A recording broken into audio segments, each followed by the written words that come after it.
असल जंग क्या है? बैतुल मुक़द्दस तीन मज़ाहिब की मुक़द्दस जगह, मुसलमानों का क़िबला अव्वल, ईसाइयों के लिए यसू की जाए विलादत, यहूदियों के लिए हीकल सुलेमानी। शुरू करते हैं हज़रत इब्राहीम अलैहिस्सलाम से, जिनके दो बेटे थे, इस्माइल और इसहाक। इसहाक अलैहिस्सलाम के बेटे थे हज़रत याकूब अलैहिस्सलाम। यही से कहानी शुरू होती है इसराइल की। इसराइल यानी अल्लाह का बंदा, और ये लक़ब हज़रत याकूब अलैहिस्सलाम को दिया गया। हज़रत यूसुफ अलैहिस्सलाम जब कफील मिस्र बने तो आपको हुक्म हुआ कि अपने तमाम खानदान यानी आले याकूब को मिस्र बुलाया जाए, और मिस्र की सरजमीन का एक मखसूस हिस्सा उनके लिए मुख्तस किया गया, और अल्लाह की तरफ से कहा गया कि ए आले याकूब, इस सरजमीन में तुम्हारे लिए बरकतें हैं। हज़रत यूसुफ अलैहिस्सलाम 12 भाई थे, इसीलिए अल्लाह ताला ने उनके लिए 12 चश्मे जारी किए, और यूं इस सरजमीन का नाम हज़रत याकूब के लक़ब से इसराइल पड़ गया, जिसे आज यरूशलेम भी कहा जाता है। आपकी नस्ल से कम व बेश 70,000 अंबियाए कराम आए। हज़रत यूसुफ अलैहिस्सलाम के भाई यहूदा की नस्ल आगे बढ़ी तो उसमें से आने वाले तमाम बनी इसराइली यहूदी कहलाए। वक्त गुजरता गया और हज़रत मूसा अलैहिस्सलाम का दवर आया। जब फिरौन ने मिस्र को आप पर तंग की तो बनी इसराइल के साथ आपको मिस्र से निकलना पड़ा। इस दौरान बनी इसराइल पर अल्लाह ताला की बहुत से करम नवाजियां भी हुई, जिसमें मन व सलवा, चश्मों की बहतात, मछलियों के शिकार का जिक्र कुरान पाक से भी मिलता है, और वहीं हमें एक गाय का जिक्र भी मिलता है जिसके लोथड़े से मुर्दे ने अल्लाह के हुक्म से जिंदा होकर अपने कातिल का बताया। उस गाय की निशानियां अल्लाह ताला ने कुरान पाक में बयान फरमाई, जो कि एक सुर्ख माइल रंगत की गाय थी, और ऐसी गाय आज भी यहूदियों के नजदीक मुकद्दस मानी जाती है। हजरत मूसा अलैहिस्सलाम के बाद दीगर नबी आए।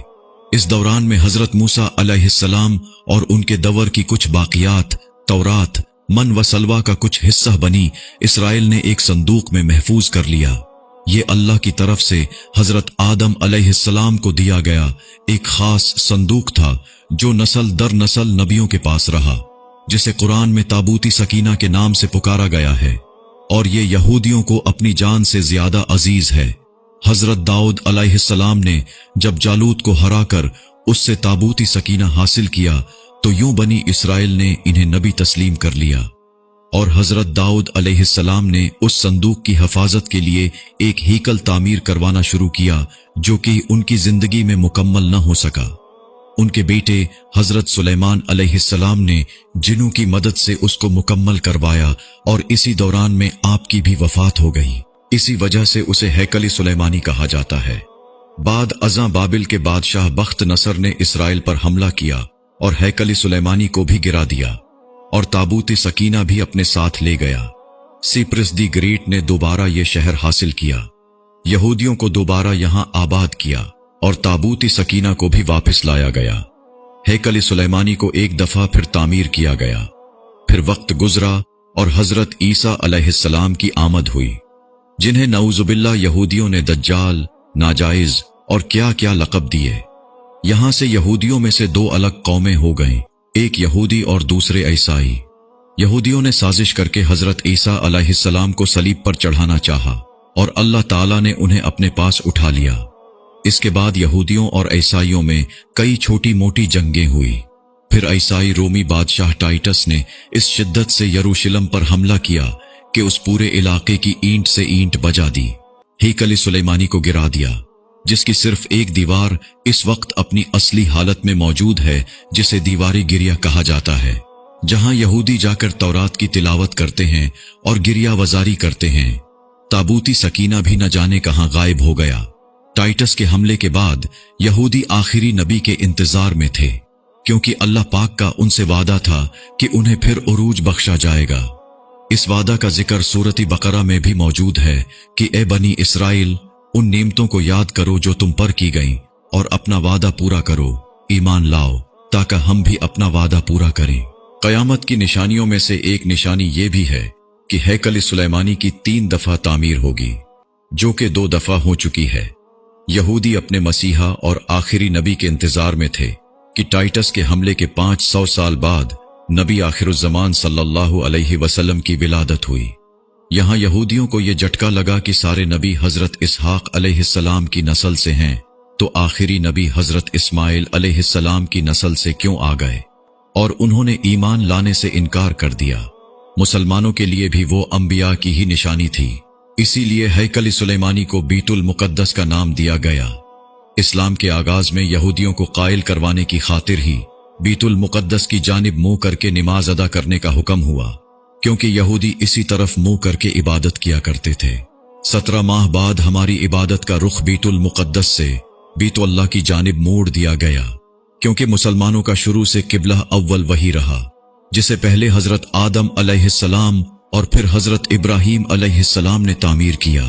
हजरत उमर रजी अल्लाह अन्हु के दौरे हुकूमत में इसराइल यानी यरूशलेम पर ईसाइयों का कब्जा था। बीतुल मुकद्दस के ही इहाते में उन्होंने गिरजाघर तामीर किया हुआ था, और ऐन ताबूती सकीना वाली जगह वो गंद फेंका करते थे यहूदियों की नफरत में। यरूशलेम की फतह के वक्त जब उमर रजी अल्लाह अन्हु वहां गए तो ईसाइयों पर बरहम हुए। वहां सफाई करवा कर मस्जिद तामीर करवाई, और कुरान में मौजूद मेराज वाले वाक़िए की निस्बत से इस मस्जिद को अक्सा का नाम दिया। यहूदियों की दीवार गिरिया भी इसी इहाते में मौजूद थी, तो ज़ायरीन की हैसियत से उन्हें भी वहां आने की इजाजत दे दी गई। खिलाफत अब्बासिया तक यरूशलेम एक मुस्लिम शहर रहा। इसके बाद ईसाइयों ने दोबारा यरूशलेम पर हमला करके इस पर कब्जा कर लिया। सलाहुद्दीन अय्यूबी ने ईसाइयों के खिलाफ 50 से जायद जंगें करके बीतुल मुकद्दस दोबारा हासिल किया, और फिर 700 सालों तक ये खिलाफत उस्मानिया के ज़ीर सल्तनत रहा। यहूदियों को भी दीवारी गिरिया तक अपने मजहबी इक़दामात की आज़ादी रही, और यहूदी आहिस्ता आहिस्ता फिर यरूशलेम में आबाद होना शुरू हो गए। इस दौरान में कई बार उन्होंने खिलाफती उस्मानिया के सुल्तान को पैसों के एवज यरूशलेम उन्हें सौंपने का लालच दिया, लेकिन नाकाम रहे।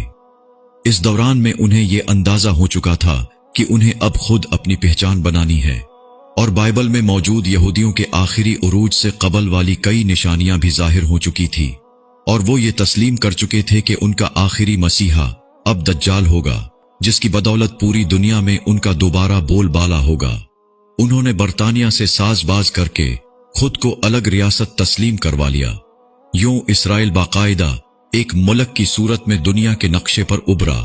फिर आहिस्ता आहिस्ता उन्होंने फलस्तीन और दीगर मिस्री इलाकों पर भी कब्जा कर लिया। अरब मुमालिक इसराइल के खिलाफ जंग पर आए, लेकिन उस वक्त तक ये खुद को इतना मजबूत कर चुके थे, अरब मुमालिक को इस एक छोटे से मुल्क से मुंह की कानी पड़ी। ईसाइयों ने भी देख लिया कि अब उनसे लड़कर कुछ वसूल नहीं होना, तो बाकायदा गिरजाघरों में पादरियों ने तकरीबात मुनक्किद की और यहूदियों के लिए मुआफी का ऐलान किया गया। यूं सियासी और इक्तिसादी मफाद परस्ती ने 2000 सालों से एक दूसरे के अजली और जानी दुश्मनों को एक सफ पर ला खड़ा किया, और कुरान की बात भी सच हो गई कि यहूद व नसरी एक दूसरे के दोस्त हैं। यहूदियों के अकायद के मुताबिक वो हैकल सुलेमानी की हिफाजत नहीं कर पाए तो खुद को कसूरवार कहते हैं, खुद को सजा देने के लिए जंजीरों और चमड़े से पेटते हैं, और दीवारी गिरिया के पास आह वजारी करते हैं। वो ईमान रखते हैं कि तीसरी बार उन्हें पूरी दुनिया पर हुक्मरानी हासिल होगी। इसके लिए उन्हें मस्जिद अक्सा को गिराना होगा, जिसकी तैयारी वो कर चुके हैं। कब से मस्जिद अक्सा के नीचे बारूदी सुरंगें बिछा दी गई हैं। इसके बाद हैकल सुलेमानी तामीर करके ताबूती सकीना वहां रखना है।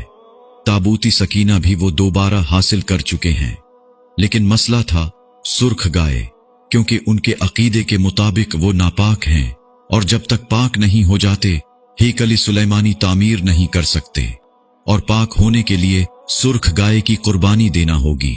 वो गाय जिसकी निशानियां कुरान पाक में बयान की गई हैं, जो उस वक्त भी उन्हें ढूंढने में मुश्किल हुई थी। अब भी 100 साल तक वो वैसी गाय की तलाश करते रहे। टेक्नोलॉजी का इस्तेमाल करते हुए बच्चे पैदा करने का कामयाब तजुर्बा किया उन्होंने। फिर उस तजुर्बे की बदौलत वैसी निशानियों वाली गाय पैदा करने की कोशिश की गई, लेकिन नाकाम रहे। 2019 में एक अमरीकी रियासत से 5 अदद वैसी गायें उन्हें मिल गईं, जिनके जिस्म पर सुर्ख रंग के अलावा और कोई बाल नहीं था। उन्हें कभी काम के लिए इस्तेमाल नहीं किया गया था। अगली निशानी के उन पर किसी बीमारी का असर नहीं होना चाहिए। پوری دنیا میں